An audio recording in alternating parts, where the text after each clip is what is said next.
کتاب شریف اصول کافی، کتاب الکفر و الایمان، جزء ثانی، در اینجا صفحه 63 باب توکل بر خداوند متعال، التفویض الی الله و التوکل علیه.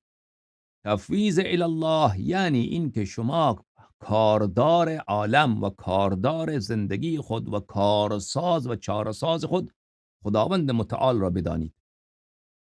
آن کسی که چارساز است، آن کسی که شما را نجات میدهد، هیچ کسی دیگر به درد شما نمیخورد.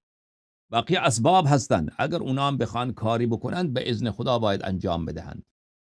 کارساز حقیقی اون وقتی که هیچ کسی کاری نکند و هر کسی بتواند کمکی هم بکند دلش نخواهد کمکی بکند و همه عالم دشمن شما بشود یا دوست شما بشود و نفعی به حال شما نتوانند برسانند.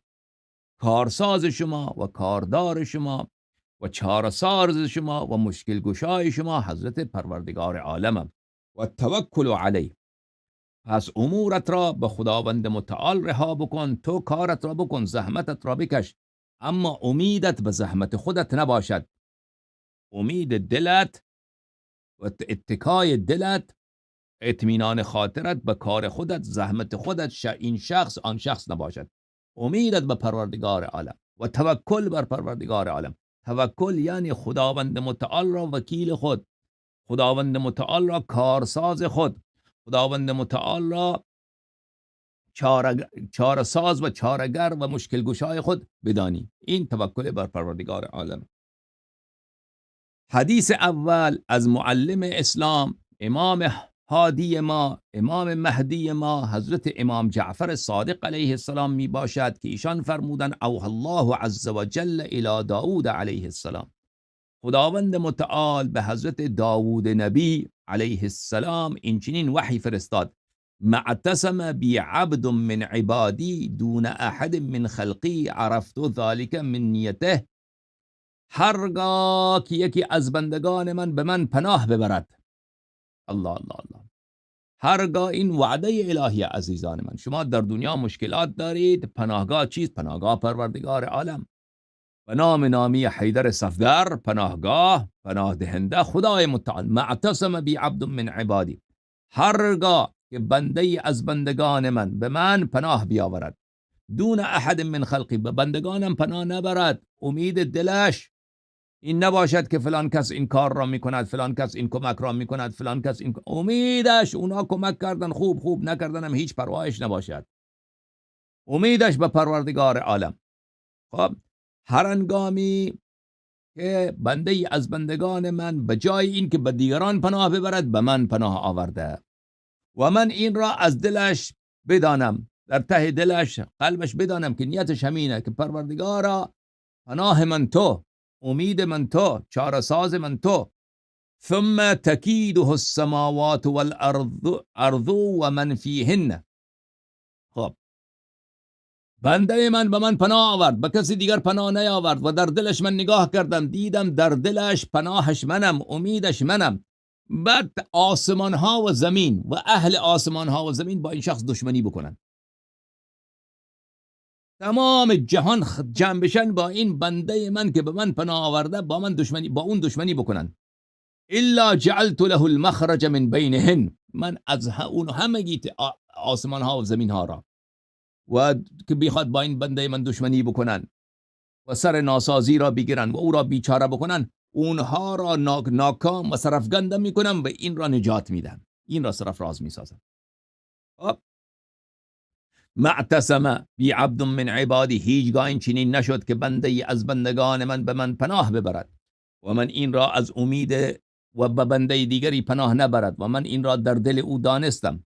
بعد سماوات و زمین و هر کسی که در آسمان و زمین هستند، جنات، شیاطین، اشرار عالم با او بدی بکنن، من همه این بنده ام را نجات میدم و اونها هیچ کاری، دشمنان این بندم هیچ کاری از دستش بر نمی آید.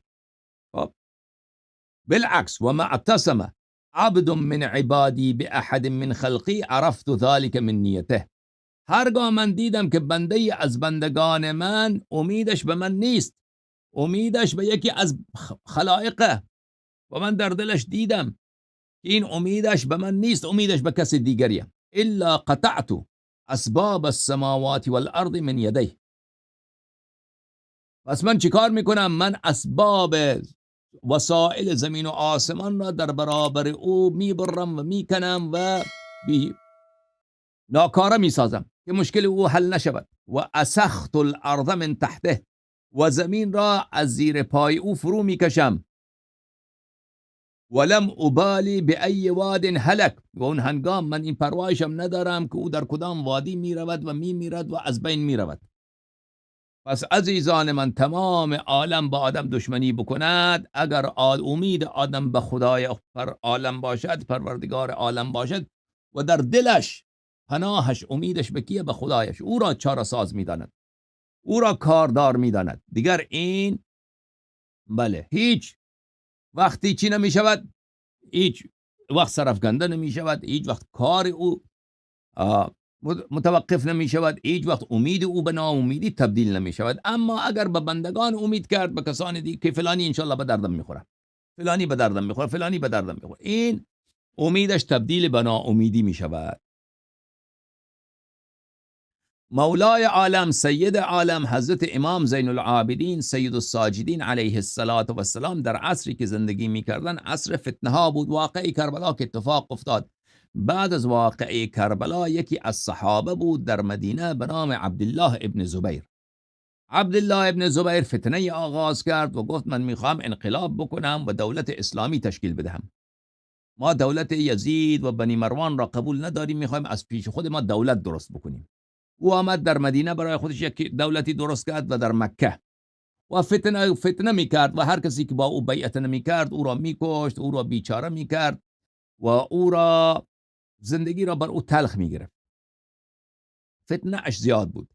در این ایام فتنه ها که دشمن چی کار خواهد کرد، از کدام طرف لشکر عبدالله ابن زبیر بیاید، از کدام طرف لشکر عبدالله ابن زبیر هم دشمن سوگند خورده اهل بیت علیهم السلام بود، امیرالمؤمنین علیه السلام را ناسزا و فحش میداد. از در جانب دیگر در شام در دولت بنی مروان بود و اونها هم دشمن امیرالمؤمنین علیه السلام بودند و از منبرها فحاشی میکردند به امیرالمؤمنین علیه السلام.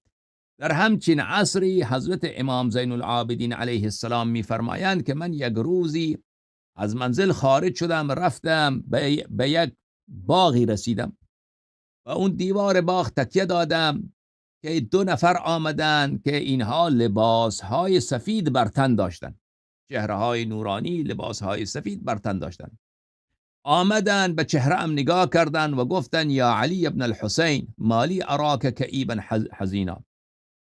یکی از اونها به چهره‌ام نگاه کرد و گفت ای فرزند حضرت سید الشهدا علیه السلام، ای چشم و چراغ خاندان انبیا، ای چشم و چراغ خاندان ائمه طاهرین علیهم السلام، چرا ناراحتید؟ چرا ناراحتید؟ چرا یک کمی متفکر و غمزده هستید؟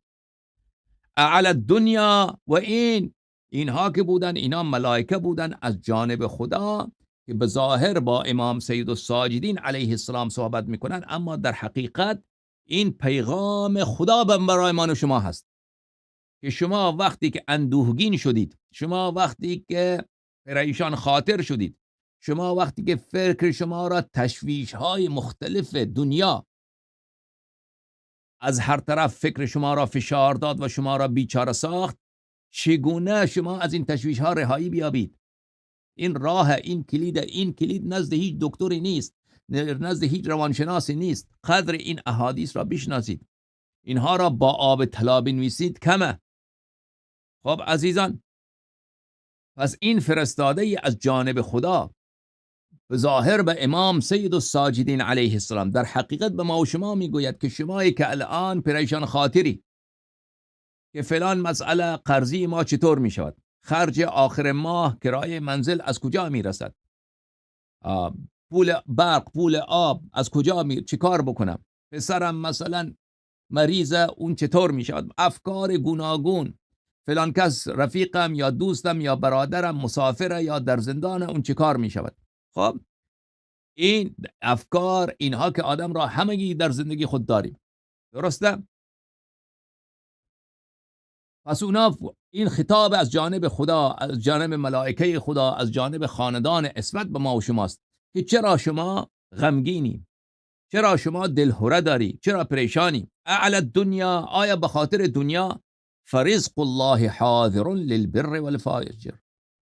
اگر به خاطر مال دنیا هست، رزق دنیا هست، پس بدان که خدای کریم و واحد و مهربان او رازقه و او خودش ضمانت کرده که من رزق همگی را میدم، گناهکار را هم رزقش را میدهم، ولو او گناه میکند او را از گرسنگی نمیکشم، رزق او را میدم، نیکوکار را هم میدم. پس دلهره تو آیا به خاطر دنیا دلهره نداشته باش. کارساز خداست، چاره‌ساز پروردگار عالم، رزق او حاضر است از برای نیک و از برای فاجر. دشمن خود را او گرسنه نگذاشته.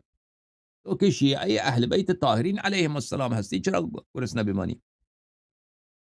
قلت ما على هذا احزن وانه لكما تقول. مولای من حضرت امام سید الساجدین علیه السلام فرمودن نه، دلهره من از بخاطر مال دنیا نیست. و شما کاملا درست گفتید که خداوند متعال وحده لا شریک او قدیر است و او مهربان است و او عالم است و احوال ما را میداند و او راستگو است و او به راستی وعده داده که من رزق شما را من ضمانت کردم، رزقتان را میرسانم.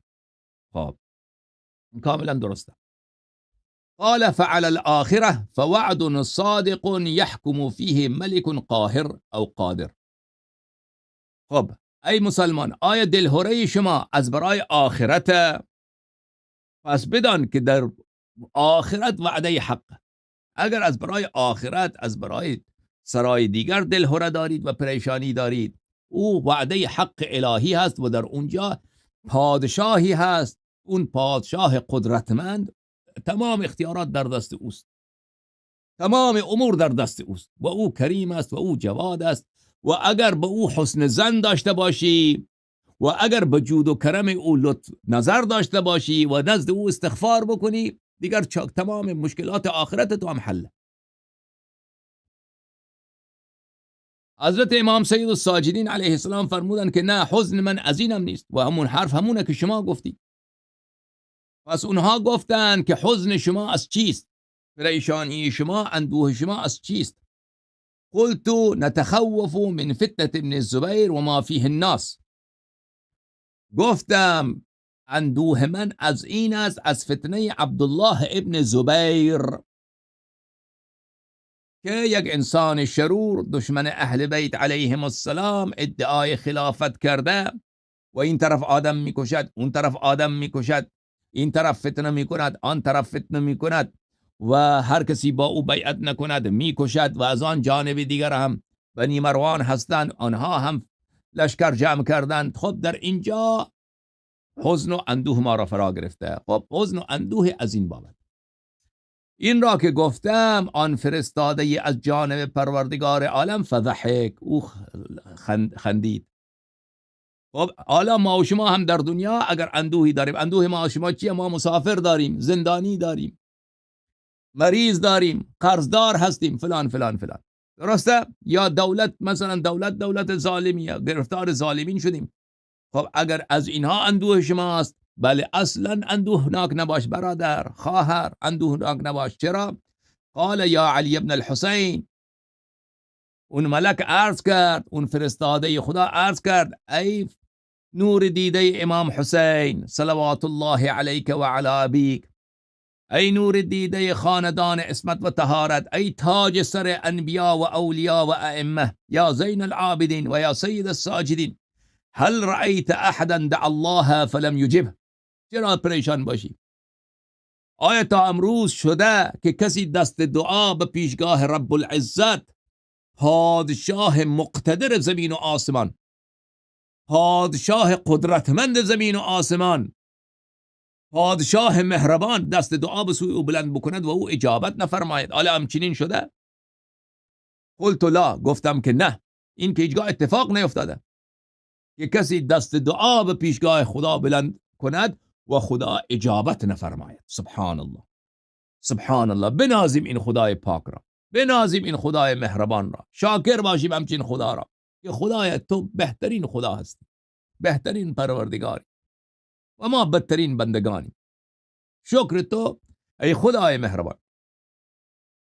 بعد گفتن فهل رأیت احدا توکل علی الله فلم یکفه.